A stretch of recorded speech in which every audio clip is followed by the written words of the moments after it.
এই লোকটা বলল, আমার সবগুলো সম্পদ নিয়ে নাও, তারপরেও আমার জীবনটা বিখিয়ে দিয়ে দাও। এই ডাকাতেরা বলল, তোমার সম্পদগুলো নিব, তোমাকে যদি ছেড়ে দেই তাহলে তুমি বাড়িতে গিয়ে আমার নামে, আমাদের নামে নালিশ করবে, তোমার সম্পদগুলো নিব, তোমাকে হত্যা করে ফেলবো। এই লোকটা নিরুপায় হয়ে বলতেছে, আমাকে যদি মেরেই ফেলো, আমার শেষ একটা আবদার। বলে, কি তোর আবদার? আবদার হইল, এই যে কাগজের ভিতরে একটা বাক্য লিখে দিলাম, এই বাক্যটা অমুক জায়গার মধ্যে আমার দুইজন কন্যা আছে, ওই দুইজন কন্যার কাছে পৌঁছে দিবা, আমার এই শর্তটা মানো, তারপর আমাকে মেরে ফেলো, আমার কোনো আপত্তি নাই। ডাকাত দল বলতেছে, কাগজের মধ্যে কি লিখতে চাও লিখো, লিখে আমাদের কাছে দাও। ওই লোকটা কাগজের মধ্যে লিখলো, ইয়া আইয়াতুহাল বিনতান ইন্না আবাকুমা। এই অংশটা লেখার পর ওই ডাকাতের হাতে দিয়ে বলল, এই কাগজটা আমার অমুক জায়গায় দুইজন কন্যা আছে, কন্যার কাছে পৌঁছে দিবা, এই শর্তটা যদি মানো তাহলে আমাকে মেরে ফেলো, আমার কোনো আপত্তি নাই। এবার ডাকাতের আরবি এই বাক্যটা পড়ে দেখলো, আইয়াতুহাল বিনতান ইন্না আবাকুমা। যেই বাক্যটার অর্থ হইল, হে আমার কন্যাদ্বয়, নিশ্চয়ই তোমাদের পিতা। বলেন, এটার মধ্যে কোনো কিছু বোঝা গেল? হে আমার কন্যাদ্বয়, নিশ্চয়ই তোমাদের পিতা। এতটুকু আরবির মধ্যে কিছু বোঝা গেছে? কিছুই তো বোঝা যায়নি। এই ডাকাতেরা চিন্তা করলো, এই সামান্য অংশ যদি আমরা জায়গায় তার মেয়েদের কাছে পৌঁছে দিই তাহলে আমাদের কোনো ক্ষতি হবে না। এই শর্তে কাগজখানা হাতে নিয়ে ওই ব্যক্তিটাকে মেরে ফেললো।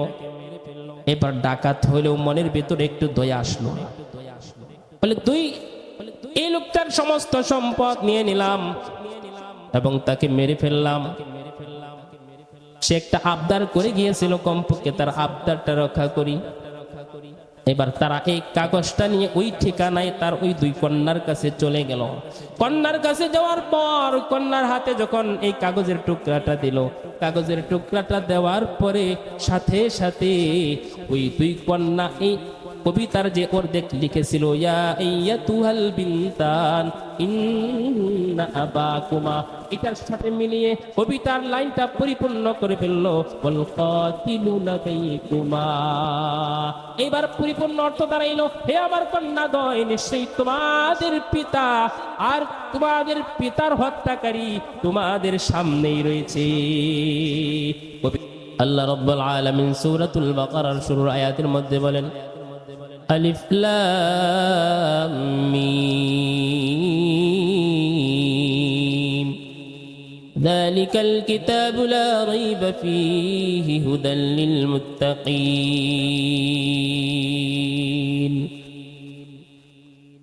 আল্লাহ রাব্বুল আলামিন এই কোরআনুল কারীমকে অবতীর্ণ করার পর কোরআনুল কারীমটা কোন মানের কিতাব আল্লাহ তাআলা নিজেই বলে দিলেন সূরাতুল বাকারার ২ নম্বর আয়াতের মধ্যে। প্রথম আয়াতে আল্লাহ বলেন আলিফ লাম মিম। এটার অর্থ উদ্দেশ্য কি আজও পর্যন্ত পরিপূর্ণভাবে কেউ উদ্ধার করতে পারে নাই। কেউ কেউ ব্যাখ্যা করে বলেছেন, হযরত আব্দুল্লাহ ইবনে আব্বাস রাদিয়াল্লাহু তাআলা আনহু একটা ব্যাখ্যা করেছেন, আল্লাহু আ'লামু বিমুরাদিহি, এটা উদ্দেশ্য। এই আয়াতগুলোর নাম হইল আয়াতে মুশাব্বাহাত। এই আয়াতগুলোর দ্বারা কি অর্থ আজও পর্যন্ত কেউ পরিপূর্ণ অর্থ উদ্ধার করতে পারে নাই। ২ নম্বর আয়াতে মহান রব্বুল আলামিন আল্লাহ তাআলা যেই কিতাব নাজিল করেছেন আল কোরআন, সেই কোরআনের মান বর্ণনা করে দিলেন, যালিকাল কিতাব। আল্লাহ বলেন, এই যে কিতাব, লা রাইবা ফীহি, আল্লাহ বলেন এই কিতাবের মধ্যে বিন্দু মাত্র কোনো সন্দেহ নাই। একবার বলেন না সুবহানাল্লাহ। দুনিয়ার যত লেখক আছে, যত বড় লেখক, যত বড় শিক্ষিত, যত বড় পণ্ডিত হোক, একজন লেখক মুসান্নিফ কাতেব একটা কিতাব লেখার পর, কিতাব লিপিবদ্ধ করার পর, কিতাবটা নিজেও একবার নজরে সানি করি। কোন আকাবের বুজুর্গ বড় মানুষের দ্বারা ওই কিতাবটা দ্বিতীয়বার আবারও কি করে নেয়, নজরে সালেস করে নেয়, নজরে রাবে করে নেয়। কিতাবটা নিজে ভুল সংশোধন করার জন্য চেষ্টা করার পর অন্য একজন বিজ্ঞ ব্যক্তির মাধ্যমে এই কিতাবটা সংশোধন করার চেষ্টা করি, আর একটু উচ্চমানের কোনো ব্যক্তির মাধ্যমে এই কিতাবটা পড়িয়ে আরো ভুল সংশোধন করার চেষ্টা করি, পঞ্চমবার আরো বড় কোনো ব্যক্তির কাছে এই কিতাবটা নিয়ে যাই, নিয়ে এই কিতাবটাকে ভুল সংশোধন করার চেষ্টা করি। একবার, দুইবার, তিনবার, চারবার, পাঁচবার কিতাবটাকে ভুল সংশোধন করার পর তারপরেও কিতাবের শেষে অথবা শুরুর অংশে লিখে দেই, আমি এই কিতাবটাকে নজরে সালেস করার মাধ্যমে নির্ভুল করার জন্য আপ্রাণ চেষ্টা করেছি। তারপরেও যদি কোনো ভুল থেকে যায় আমাকে অবগত করবেন, আমি ভুলগুলো ঠিক করে নিব। কি বলেন, থাকে না? কিতাবের শুরুতে, কিতাবের শেষে এই ধরনের বাক্য লিখে দেয়। এই কিতাবের মধ্যে যেন কোনো ভুল থাকে তাহলে কিতাবটা, এই ভুলটা আমাকে ধরিয়ে দিবেন, আমি ভুলটা সংশোধন করার চেষ্টা করব। অথচ এই কিতাবটা নিজেও ভুল সংশোধন করার চেষ্টা করেছি, আরো কয়েকজন অভিজ্ঞ ব্যক্তির মাধ্যমে এই কিতাবটার ভুল সংশোধন করার চেষ্টা করেছে, তারপরেও কি এই কথা। কারণ আল্লাহ ছাড়া দুনিয়াতে যত মাখলুক আছে, কোনো ব্যক্তি, কোনো মাখলুক, কোনো প্রাণী ভুল ভ্রান্তির ঊর্ধ্বে হইতে পারে না। কিন্তু আমার মাওলা পাক যে কিতাবটা নাজিল করলেন, এই কিতাবের প্রথম, দ্বিতীয় নম্বর আয়াতের মধ্যে আল্লাহ বলে দিলেন, যালিকাল কিতাব লা রাইবা ফীহি হুদাল লিল মুত্তাকিন। আল্লাহ বলে এই কিতাবের মধ্যে কোনো ভুল নাই, কিতাবের মধ্যে কোনো সন্দেহ পর্যন্ত নাই। ভুল থাকবে তো দূরের কথা, আল্লাহ বলে ভুলের কথা আমি বলি নাই। লা খাতা ফীহি, আল্লাহ এইভাবে বলেই নাই। আল্লাহ সরাসরি বললেন ভুল তো থাকতে পারে না, এই কিতাবের মধ্যে বিন্দু মাত্র কোনো সন্দেহ নাই। জুড়ে একবার বলেন না মারহাবা। কেমন কিতাব পাইলাম? 104 খানি কিতাবের মধ্যে 4টা কিতাব হইল সবচেয়ে বড়, তাওরাত, জাবুর, ইনজিল আর হইল কোরআন মাজিদ। তাওরাত নাজিল করেছেন হযরত মূসা আলাইহিস সালামের উপর, জাবুর নাজিল করেছেন হযরত দাউদ আলাইহিস সালামের উপর, ইনজিল নাজিল করেছেন হযরত ঈসা আলাইহিস সালামের উপর, আর কোরআন নাজিল করেছেন আমার আপনার নবী দু জানের সরদার সাইয়্যিদুল মুরসালিন খাতামুন নবিয়্যিনের উপর। একবার বলেন না সুবহানাল্লাহ।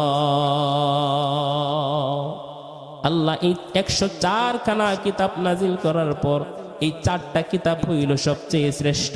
এই 4টার মধ্যে আবার আল কোরআন হইল সবচেয়ে বড় কিতাব। কোরআনের চেয়ে বড় কোনো কিতাব নাই।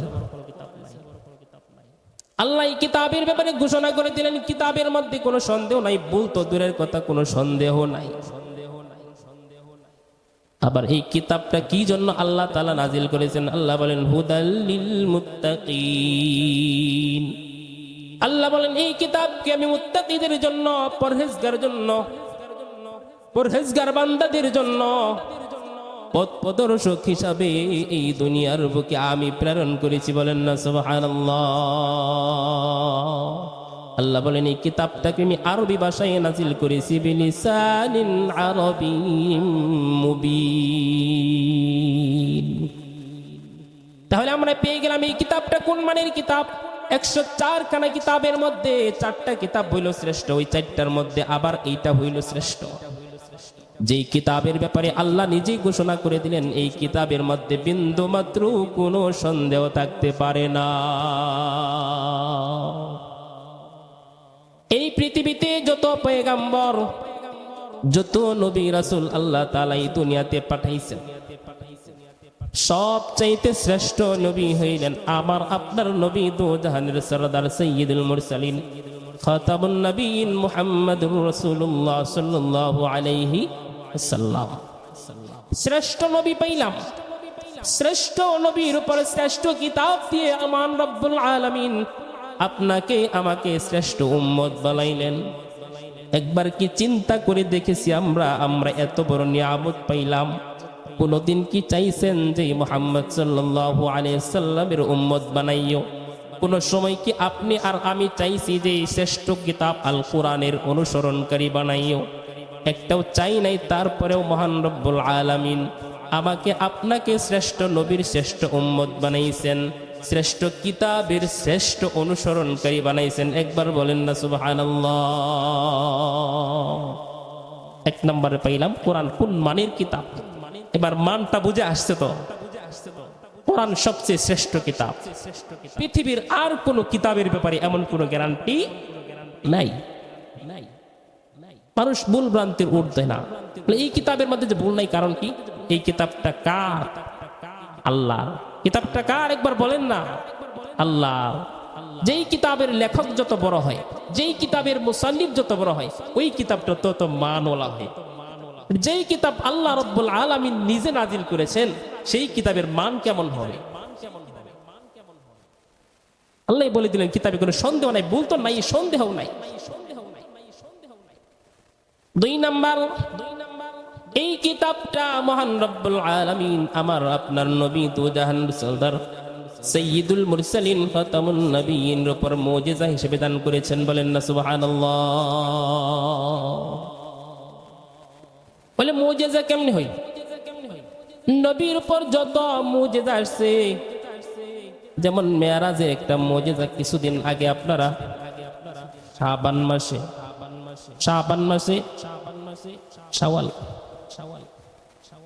গত মাসেই এই মেরাজের আলোচনা শুনছি আমরা, শুনি নাই? রজব মাসে শুধু মেরাজের আলোচনা প্রত্যেকটা মসজিদে। আল্লাহর নবী সাল্লাল্লাহু আলাইহি ওয়াসাল্লাম মসজিদে হারাম থেকে মসজিদে আকসা থেকে প্রথম আসমান, দ্বিতীয় আসমান, তৃতীয় আসমান, চতুর্থ আসমান, পঞ্চম আসমান, ষষ্ঠ আসমান, সপ্তম আসমান, জান্নাত, জাহান্নাম, সিদরাতুল মুনতাহা, সবকিছু আল্লাহ রাসূল সাল্লাল্লাহু আলাইহি ওয়াসাল্লাম অল্প সময়ের মধ্যে ভ্রমণ করেছেন। এটা আল্লাহর নবী সাল্লাল্লাহু আলাইহি ওয়াসাল্লামের একটা মুজিজা ছিল। প্রত্যেক নবীকে মহান রব্বুল আলামিন এক একটা মুজিজা দান করেছেন। আবার আপনার নবীর আরো অসংখ্য অগণিত মুজিজা ছিল। একবার আবু জাহেল বলতেছে, বাতিজা আমি তোমার উপর তোমার ঈমান আনবো, তোমার কালিমা পড়বো, একটা বারের জন্য একটা জিনিস দেখাও। বলে তুমি ইশারা করে যে চন্দ্রকে দুই খণ্ড করতে পারো, তাহলে আমি তোমার ধর্ম গ্রহণ করব, ঈমান আনয়ন করব। আবার আপনার নবী আঙ্গুল দিয়া চন্দ্রের দিকে ইশারা করতে দেরি হয়, চন্দ্রটা দুই খণ্ড হইতে দেরি হয় না।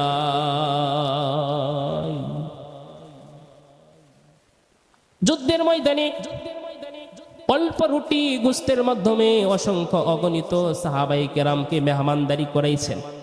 যেটা দুইজন তিনজনের খাবার হবে না, এমন খাবার দিয়ে আল্লাহর নবী সাল্লাল্লাহু আলাইহি ওয়াসাল্লাম হাজারো হাজার সাহাবায়ে কেরামদেরকে মেহমানদারি করাই দিলেন। তারপরেও শেষ হয় না। অল্প দুধের মাধ্যমে সমস্ত সাহাবায়ে কেরামদেরকে পেট ভর্তি দুধ পান করাইছেন। শেষ পর্যন্ত আল্লাহর নবী নিজে পান করেছেন। বুখারীর মধ্যে হাদিসটা আসছে। শেষ পর্যন্ত আবু হুরায়রা রাদিয়াল্লাহু তাআলা আনহুকে আল্লাহর নবী আদেশ করলেন, সংক্ষেপে বলতেছি, অল্প দুধ আসছে। আল্লাহর নবী বলেন সাহাবায়ে কেরামকে দুধ পান করাও। আবু হুরায়রা রাদিয়াল্লাহু তাআলা আনহু মনে মনে চিন্তা করতেছে, অল্প দুধ আসছে, মনে হয় এই দায়িত্বটা আল্লাহর নবী আমাকেই দিবে। আর এই অল্প দুধ সবাইকে বন্টন করার পর সবার পরে সিরিয়ালটা তো আমারই আসবে, আমি মনে হয় এক ফোঁটাও পাবো না। আবু হুরায়রা রাদিয়াল্লাহু তাআলা আনহু মনে মনে এই চিন্তা করতেছে, যেই চিন্তা সেই কাজ বাস্তবায়ন হয়ে গেল।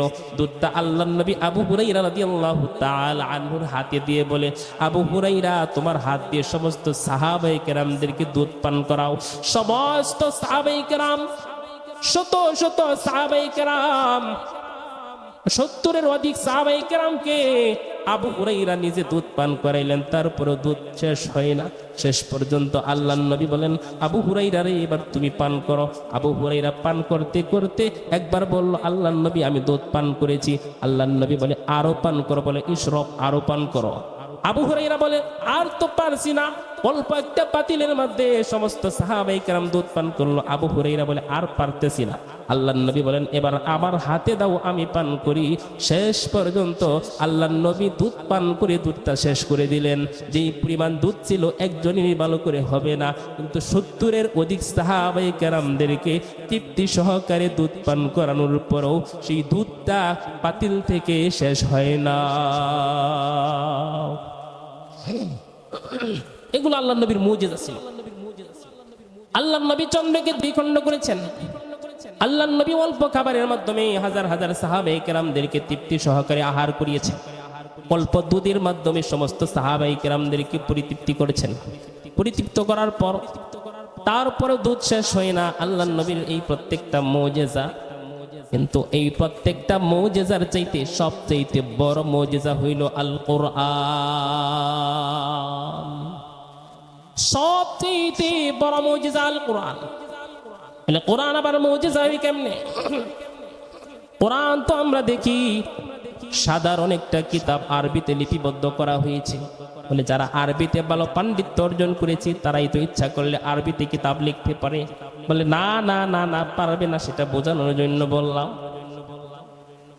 মেরাজের রাত্রিতে মুজিজা এমন কাজকে মুজিজা বলা হয় যেই কাজটা সাধারণ মানুষ পারে না। যেমন মেরাজের সফর, এটা মুজিজা আমাদের সহজেই বুঝে আসে, কারণ আল্লাহর নবী অল্প সময়ের মধ্যে এত জায়গা সফর করেছেন, আসমানে উঠেছেন। আমি যদি আপনাকে যদি বলি, অনুরোধ করি, এক হাত উপরে ওঠেন, আপনি লাফ দিয়ে এক হাত উঠলেন, বললাম আরো এক হাত উঠেন, আপনি 2 হাত উঠলেন। শরীর যদি আরো বেশি পাতলা হয়, সর্বোচ্চ 4-5 হাতের বেশি লাফ দিয়ে কেউ উঠতে পারবে না। কি বলেন, পারবেন? একের বুড়া মানুষ যারা আছেন, কার বয়স সবচেয়ে বেশি হবো, কয় হাত উঠতে পারবেন লাফ দিয়া? যুবক বাইরে ইচ্ছা করলে 3-4 হাত উঠতে পারবে। তোমাদের হাই স্কুলে খেলা হয় দেখি মাঝে মাঝে, এই বুক সমান উঁচা করে দড়ি ধরে সারেরা উপর দিয়ে লাফ দিয়ে যায়, কারণ তার শরীর পাতলা। 1 হাত, 2 হাত, 3 হাত, 4 হাত, 5 হাত ওঠার পরে আর উপরের দিকে ওঠার মতো ক্ষমতা আপনার আমার থাকে না। কিন্তু আল্লাহর নবী 1 হাত, 2 হাত, 3 হাত, 4 হাত, 5 হাত নয়, প্রথম আসমান দ্বিতীয় আসমান সফর করেছেন। তাহলে বোঝা গেল আল্লাহর নবীর এই সফরটা মুজিজা। মেরাজের সফরটা মুজিজা। সহজেই বুঝে আসলো মেরাজের সফর মুজিজা, কারণ যে কোনো মানুষ সেটা পারে না। কিন্তু কোরআন কেমনে মুজিজা, এই আলোচনাটা আপনারা হয়তো অনেকেই শুনেন নাই। কোরআন কেমনে মুজিজা হইল? প্রশ্ন আসতে পারে, কোরআন আরবি ভাষায় নাজিল করা হয়েছে, তাহলে এই কোরআনটা যে আরবি পারে সে ইচ্ছা করলে লিখতে পারে? বলে না না না, পারবে না। আর আল্লাহর একটা নিজাম ছিল, যেই জামানায় যেই জিনিসের চর্চা সবচেয়ে বেশি হইতো, আল্লাহ তাআলা ওই জামানার নবীকে ওই ধরনের একটা মুজিজা দুনিয়াতে পাঠাইতেন। বলেন না সুবহানাল্লাহ। যেমন মুসা আলাইহিস সালামের জামানায় সবচেয়ে বেশি চর্চা হইতো জাদুবিদ্যা। এই জন্য আল্লাহ রাব্বুল আলামিন মুসা আলাইহিস সালামকে জাদুর সাথে সামঞ্জস্যপূর্ণ একটা মুজিজা দিয়ে পাঠাইলেন। বলি কেমন মুজিজা দিয়ে? فجمع السحرة لميقات يوم معلوم وقيل للناس هل أنتم مجتمعون لعلنا نتبع السحرة إن كانوا هم الغالبين। মুসা আলাইহিস সালামকে অগণিত মুজিজা দান করাইছে, কিন্তু সবচেয়ে বড় মুজিজা যেটা দিয়েছেন, মুসা আলাইহিস সালামের যুগে অনেক বেশি পরিমাণে জাদুবিদ্যার চর্চা হইতো, বড় বড় জাদু করেছিল। আমরা যেমন বর্তমানে ছেলে মেয়েদেরকে স্কুলে ভর্তি করি, 8-9 পর্যন্ত পড়ার পরে কেউ গার্মেন্টসে যায়, কেউ রিক্সা চালায়, কেউ আবার বিয়া শাদী করে, এই করে সেই করে। ওই জামানায় ছেলে মেয়েরা জন্মগ্রহণ করার পরে তাদেরকে জাদুবিদ্যা শেখার জন্য পাঠাইতো। আল্লাহ রাব্বুল আলামিন মুসা আলাইহিস সালামকে এই জাদুবিদ্যার সাথে সামঞ্জস্যপূর্ণ মুজিজা দান করলেন। ফেরাউন একবার চিন্তা করলো, মুসার যেই কার্যকলাপ, মুসা হতে দেখে একজন জাদুকর, সাধারণ জাদুকরদের মতো। ফেরাউন চিন্তা করলো, মুসাকে আমি হারাইতে পারবো না, সমস্ত জাদুকরদের মাধ্যমে তাকে হারাইয়া দিব, তাকে পরাজয় করে দিব। সমস্ত জাদুকরদেরকে ডেকে আনলো বিশাল বড় একটা মাঠের মধ্যে। নির্দিষ্ট একটা দিন নির্ধারণ করে ইয়াউমিম মা'লুম। আল্লাহ বলেন ফাজুমিআস সাআরাতু লিমিকাতি ইয়াউমিন মা'লুম, নির্দিষ্ট দিনের নির্দিষ্ট একটা সময় নির্ধারণ করলো। যেমন অমুক দিনের আসরের নামাজের পর কথার কথা ওই দিনে সমস্ত জাদুকররা এখানে মাঠের মধ্যে উপস্থিত হবে, আর সমস্ত শ্রোতারাও এখানে আসবে। সমস্ত দেশের মধ্যে ঘোষণা করে দিল আজকে সমস্ত জাদুকরদের সাথে মুসার একটা কি হয়ে যাবে, প্রতিযোগিতা হয়ে যাবে। ওয়াকিলা লিন্নাস, মানুষদেরকে ঘোষণা করে দিল হাল আনতুম মুজতামিউন, বলে তোমরাও কি উপস্থিত হবে। বলে প্রশ্নবোধক শব্দটা হইল আদেশসূচক। বড় মানুষের প্রশ্নবোধক শব্দটা কি হয়ে যায়, আদেশসূচক হয়ে যায়। এটা বালাগাতের একটা কায়দা, ইলমুল মাআনি। স্কুলের প্রধান শিক্ষক হেডমাস্টার যদি ক্লাস 6 এর একটা ছেলেকে বলে এই তুমি আমাকে এক গ্লাস পানি এনে দিবে, এটা কি প্রশ্নবোধক হইলো না ডাইরেক্ট আদেশ হইলো? বড় মানুষের প্রশ্নবোধক শব্দটা কি হয়ে যায়? আপনারা তো মনে করেন কোরআন হাদিসে কিছুই নাই, আরবি গ্রামার এগুলো সব আছে, বলবো আনিল বলবো ইয়ান। প্রশ্নবোধক শব্দটা আমরের অর্থে বলে হাল আনতুম মুজতামিউন। ফেরাউন তাদের হাইসিয়াতে বড় মানুষ, ফেরাউন ঘোষণা করলো তোমরা কি একত্রিত হবে, তোমরা কি মাঠের মধ্যে আসবে। তার মানে হইল তোমরা সকলেই এই মাঠের মধ্যে হাজির হয়ে যাও। সমস্ত জাদুকরদেরকে এই মাঠের মধ্যে উপস্থিত করলো এবং দেশের সমস্ত মানুষদেরকে ঘোষণা করে দিল তোমরাও আজকে এই মাঠের মধ্যে উপস্থিত হবে। সমস্ত জাদুকররা থাকবে, সমস্ত জাদুকররা এক পক্ষে আর মুসা আলাইহিস সালাম মুসা অন্যদিকে। ফাজুমিআস সাহারাতু লিমিকাতি ইয়াউমিন মা'লুম ওয়া কিলা লিন-নাসি হাল আনতুম মুজতামিউন। তারপরে বলতেছে লাআল্লানা নাত্তাবিউস সাহারাতা ইন কানু হুমুল গালিবিন। দেখেন ফেরাউন কি বলে, ফেরাউন বলতেছে যদি এই জাদুকররা যদি বিজয় লাভ করতে পারে আজকের পর থেকে আমরা মুসার কথা অনুসরণ করব না। নাত্তাবিউস সাহারাতা বলে সমস্ত জাদুকরদেরকে আমরা অনুসরণ করব। নাউজুবিল্লাহ বলেন। لعلنا نتبع السحرة إن كانوا هم الغالبين فلما جاء السحرة قالوا لفرعون أئن لنا لأجرا إن كنا نحن الغالبين।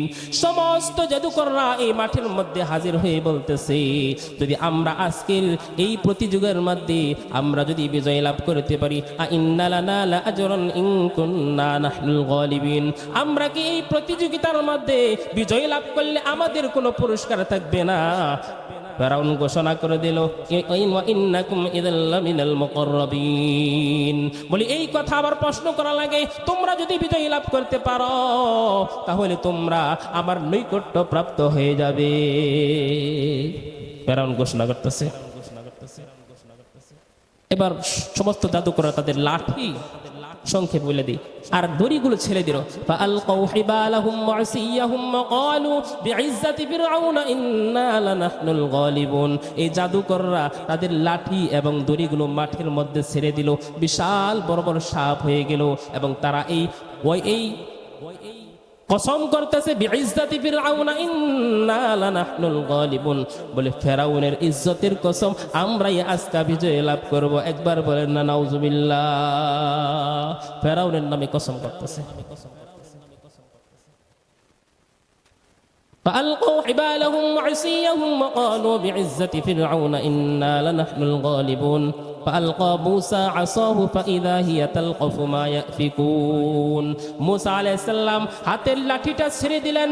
হাতের লাঠিটা ছাড়ার সাথে সাথে মুসা আলাইহিস সালামের লাঠিটা এত বিশাল বড় একটা সাপ হয়ে গেল।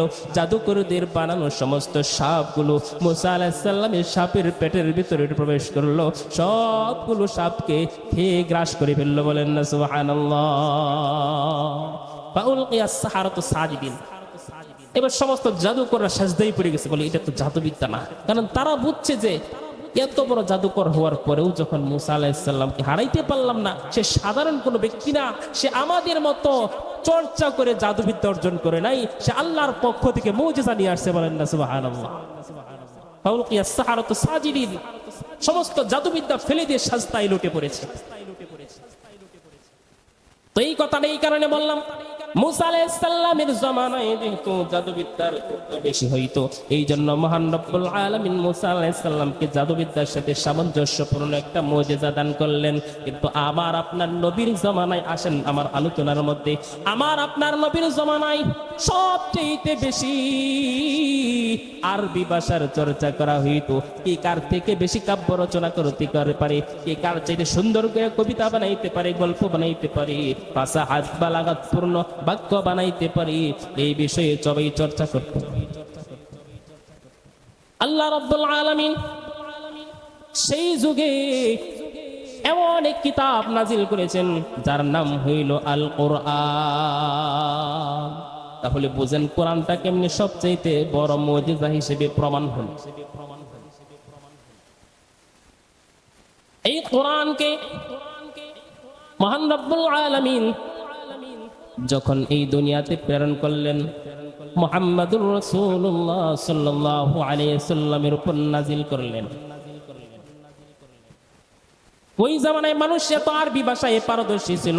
বলে কেমন পারদর্শী ছিল? একজন ব্যক্তির দুইজন কন্যা ছিল। ভালো করে বোঝেন, একজন ব্যক্তির দুই কন্যা ছিল। এই লোকটা ব্যবসা বাণিজ্য করত। এই লোকটা দূরবর্তী কোন একটা জায়গার মধ্যে ব্যবসায়ী সফর নিয়ে গেল। যাওয়ার পর ওই জায়গার মধ্যে দুই তিনজন ডাকাত থেকে হামলা করেছে।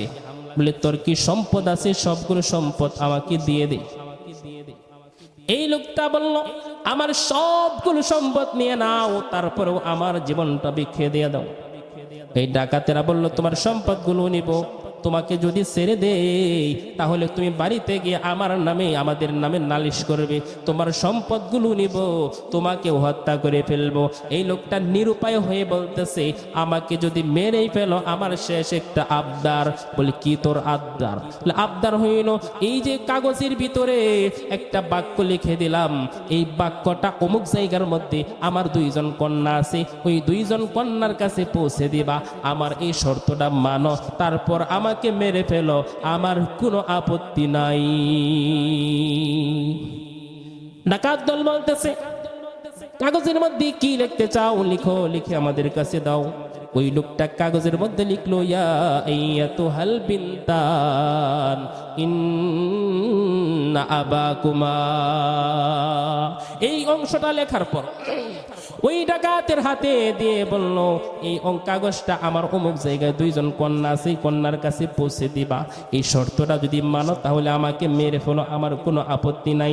এবার ডাকাতের আরবি এই বাক্যটা পড়ে দেখলো, আইয়াতুহাল বিনতান ইন্না আবাকুমা। যেই বাক্যটার অর্থ হইল, হে আমার কন্যাদ্বয়, নিশ্চয়ই তোমাদের পিতা। বলেন এটার মধ্যে কোনো কিছু বোঝা গেল? হে আমার কন্যাদ্বয়, নিশ্চয়ই তোমাদের পিতা। এতটুক আরবির মধ্যে কিছু বোঝা গেছে? কিছুই তো বোঝা যায়নি। এই ডাকাতেরা চিন্তা করলো, এই সামান্য অংশ যদি আমরা জায়গায় তার মেয়েদের কাছে পৌঁছে দিই তাহলে আমাদের কোনো ক্ষতি হবে না। এই শর্তে কাগজখানা হাতে নিয়ে ওই ব্যক্তিটাকে মেরে ফেললো। এবার ডাকাত হইলেও মনের ভিতরে একটু দয়া আসলো। বলে এই লোকটার সমস্ত সম্পদ নিয়ে নিলাম এবং তাকে মেরে ফেললাম। সে একটা আবদার করে গিয়েছিল, কমপক্ষে তার আবদারটা রক্ষা করি। এবার তারা এই কাগজটা নিয়ে ওই ঠিকানায় তার ওই দুই কন্যার কাছে চলে গেল।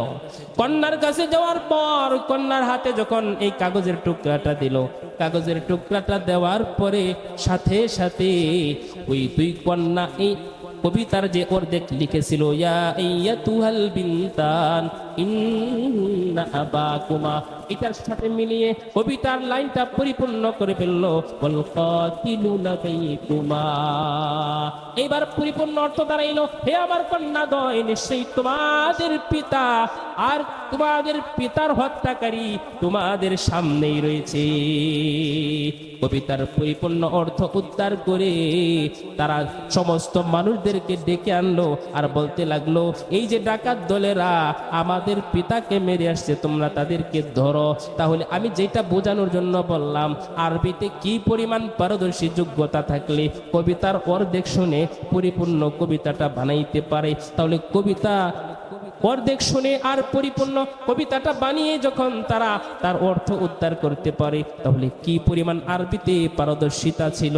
ওই জামানায় আমার আপনার মাবুদ, আমার আপনার রব এই কোরআনকে নাজিল করেছে, এই কোরআনকে নাজিল করেছে।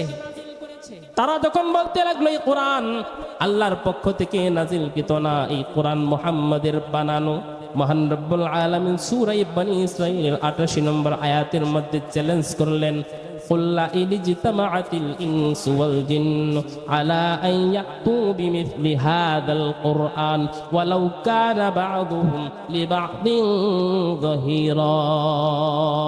আল্লাহ বলেন, হে মুহাম্মদ সাল্লাল্লাহু আলাইহি সাল্লাম, আপনি তাদেরকে বলে দেন তারা মানুষ এবং জিন এই দুইটা জাতি একত্রিত হয়ে এরকম একটা কোরআন যেন তারা বানাইয়া দেয়। তারা বলে এই কোরআন আমার পক্ষ থেকে নাজিলকৃত না, এই কিতাবটা আপনি নিজে বানাইছেন। তাহলে আপনি তাদেরকে বলে দেন তারা যেন এমন একটা কিতাব বানায়, জিন ইনসান দুইটা জাতি একত্রিত হয়ে যদি বানাইতে পারে তাহলে তারপরেও তারা বানাক। কিন্তু তারা পারে নাই, ব্যর্থ হয়ে গিয়েছে। আল্লাহ রাব্বুল আলামিন বলেন, পুরা কোরআনটা বানানোর জন্য বলেছিলাম, তোমরা পারো নাই, ব্যর্থ হয়েছ, ব্যর্থ প্রমাণিত। আল্লাহ রাব্বুল আলামিন সূরাতুল হুদের 13 নম্বর আয়াতের মধ্যে বলেন, আম ইয়াকুলুনা ইফতারা কুল ফাতু বিআশরি সুওয়ারিন মিথলিহি মুফতারায়াতু وادعوا من استطعتم من دون الله إن كنتم صادقين। বলেন আল্লাহু আকবার। আল্লাহ রাব্বুল আলামিন বলেন সূরাতুল হুদের ৮৮ নম্বর আয়াতের মধ্যে, পুরা কোরআন তোমাদেরকে বানাতে বলেছিলাম, তোমরা পারো নাই, দাও চ্যালেঞ্জের মাত্রাটা আরেকটু কমাইয়া দিলাম। আল্লাহ সূরাতুল হুদের 13 নম্বর আয়াতের মধ্যে বলেন, আম ইয়াকুলুনা ইফতারা, বলে তারা কি বলে এই কিতাব মুহাম্মদ সাল্লাল্লাহু আলাইহি সাল্লাম নিজে বানিয়েছে। বলে মুহাম্মদ আপনি তাদেরকে বলে দেন পুরা কোরআনের মধ্যে 114টা সূরা আছে, 114টা সূরা বানাইতে বলছিলাম, পারে নাই। আপনি তাদেরকে বলুন তারা যেন 10টা সূরা বানায়। সূরাতুল হুদের 13 নম্বর আয়াতে আল্লাহ বলেন, ফাতু বিআশরি সুওয়ারিন মিন মিথলিহি, তারা যেন 10টা সূরা বানিয়ে আমি মাওলাকে দেখায়। তারা যখন এই কথাই বলে এই কোরআন আমার পক্ষ থেকে নাজিলকৃত না, এই কিতাবটা আপনি বানাইছেন, তাহলে আপনি তাদেরকেও বলেন তারা যেন 10টা সূরা বানায়, কারণ তারা তো আরবি ভাষাতে আপনার চাইতেও বড় পণ্ডিত। পারে নাই, 10 সূরাও বানাইতে পারে না। আল্লাহ রাব্বুল আলামিন বলেন 10 সূরা বানাইতে পারো নাই, তাহলে চ্যালেঞ্জের মাত্রাটা আরেকটু কমাইয়া দিলাম। রব্বুল আলামিন সূরাতুল বাকারার 23 নম্বর আয়াতের মধ্যে বলেন, ওয়া ইন কুনতুম ফি রাইবিম মিম্মা নাযালনা আলা আবদিনা ফাতু বিসূরাতিন মিন মিথলিহি ওয়াদউ শুহাদাআকুম মিন দুনিল্লাহ ওয়াদউ শুহাদাআকুম মিন দুনিল্লাহি ইন কুনতুম সাদিকিন। আল্লাহ রাব্বুল আলামিন বলেন সূরা বনী ইসরাঈলের 88 নম্বর আয়াতের মধ্যে বলেছিলাম পুরা কোরআন বানাইতে পারো নাই, তারপরে সূরা হুদের 13 নম্বর আয়াতে বললাম 10টা সূরা বানাও, তারপরে পারো নাই।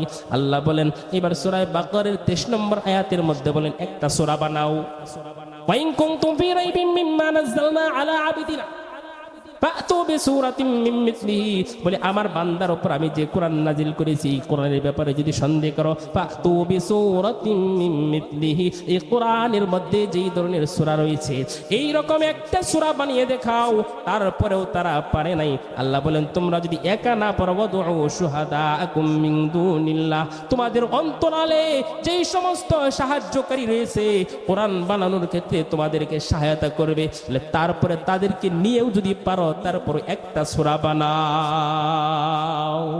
পারে নাই। মহান রব্বুল আলামিন এই 3 বার চ্যালেঞ্জ দেওয়ার পর আল্লাহ রব্বুল আলামিন নিজেই চ্যালেঞ্জ ভেঙে দিলেন। সূরাতুল বাকারার 24 নম্বর আয়াতের মধ্যে আল্লাহ বলেন, ফা ইল্লাম তাফআলু ওয়া লান তাফআলু ফাত্তাকুন নারুল্লাতী ওয়াকুদুহান নাস ওয়াল হিজারা। আল্লাহ বলে ফা ইল্লাম তাফআলু, তারা পারে নাই, ওয়ালান তাফআলু, কখনো পারবেও না।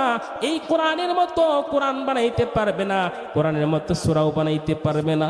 একটা আয়াত বানাইতে বলেছি, শেষ পর্যন্ত একটা আয়াতও যখন বানাইতে পারে নাই, আল্লাহ চ্যালেঞ্জ ভেঙে দিয়ে বলেন পারেনি, পারবেও না, কখনো সম্ভব নয়।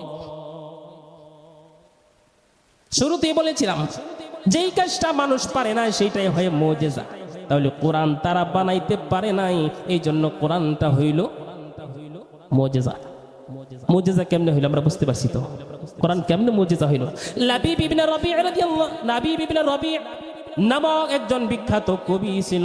এই কবিকে একবার মক্কার সমস্ত কাফেরেরা একত্রিত করলো, বলে মুহাম্মদ যে বলে এই কোরআন নাকি আল্লাহর পক্ষ থেকে তার উপর নাজিল হয়েছে, বলে তার মতো একজন দরিদ্র মানুষের উপর বুঝি আল্লাহ কোরআন নাজিল করবে, একবার নাউজুবিল্লাহ বলেন। আমরা এত বড় বড় লিডার, এত বড় বড় ধনী ব্যক্তি থাকতে আমাদের উপর কোরআন নাজিল করে নাই, তার মতো দরিদ্র ব্যক্তির উপর আল্লাহ কোরআন নাজিল করব। লাবিব ইবনে রবিকে বলে লাবিব আমরা তোমাকে তুমি যা চাও তাই দেব, এই কোরআনের মতো একটা সূরা বানাইয়া দাও। লাবিব ইবনে রবি যেহেতু কোরআন বানাবে, বলে কোরআনের সূরা একটা সূরা তো বানাবো, আমি এটার নমুনা কোথায় পাবো? নমুনা তালাশ করার জন্য, নমুনা সংগ্রহ করার জন্য আমার আপনার নবী দুজানের সরদার সাইয়্যিদুল মুরসালিন খাতাবুন নবীন মুহাম্মদুর রাসূলুল্লাহ সাল্লাল্লাহু আলাইহি ওয়াসাল্লামের কাছে গেলেন। গিয়া বলে মুহাম্মদ, মক্কার সমস্ত লিডারেরা আমাকে ধরেছে, আমি এই কোরআনের সূরাগুলোর মতো একটা সূরা বানাইতাম, আমাকে একটা নমুনা দেন। মুহাম্মদ সাল্লাল্লাহু আলাইহি ওয়াসাল্লাম চিন্তা করলেন তারা তো পারবে না, তারপরেও আমি তাদেরকে পরাজয় করার জন্য কোরআনের সবচেয়ে বড় সূরা নয়, কোরআনের মাঝারি সূরা নয়, কোরআনের সবচেয়ে ছোট একটা সূরা দেই। ছোট সূরার নাম কি? সূরাতুল কাউসার। সবচেয়ে বড় সূরার নাম সূরাতুল বাকারা। সবাই বলেন কোরআনের সবচেয়ে বড় সূরার নাম কি?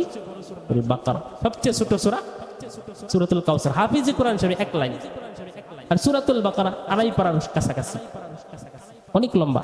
আর সূরাতুল কাউসার মাত্র এক লাইন হাফিজি কোরআন শরীফে। মহিলাদের কোরআন শরীফ একটু বেশি হতে পারে, ফাঁকা ফাঁকা করে লেখে। আল্লাহর নবী সাল্লাল্লাহু আলাইহি ওয়াসাল্লাম লাবিব ইবনে রবিকে বলে তোমাকে আমি কোনো বড় সূরা দিলাম না, মাঝারি কোনো সূরা দিলাম না, সূরাতুল কাউসারটা তোমাকে দান করলাম, এর মতো একটা সূরা তুমি বানাইয়া দাও। লাবিব ইবনে রবি এই নমুনাটা নিয়ে গেল, এরকম একটা সূরা বানাবে। কয়েকবার চেষ্টা করার পর ব্যর্থ হয়ে যায়। এবার ক্রন্দনরত অবস্থায় চোখের পানি ছেড়ে আল্লাহর নবী সাল্লাল্লাহু আলাইহি সাল্লামের কাছে এসে বলে আপনাকে বহু গালিগালাজ করেছি, আপনার বিরোধিতা করেছি, মক্কার কাফের মুশরিক বেঈমান লিডারদের অনুসরণ করেছি, আপনাকে গালিগালাজ করেছি, বলে আপনাকে আজকের পর থেকে আর কখনো গালিগালাজ করব না। এই কোরআন আপনার বানানো নয়, আমি এত বড় পণ্ডিত, আরবি ভাষায় এত মাহারত দক্ষতা অর্জন করেছি, তারপরও এই ছোট্ট একটা সূরার মতো সূরা বানাইতে পারলাম না। আমি আপনার হাতটা ধরি, আপনি কালেমা পড়ে আমি লাবিবকে মুসলমান বানাইয়া দেয়।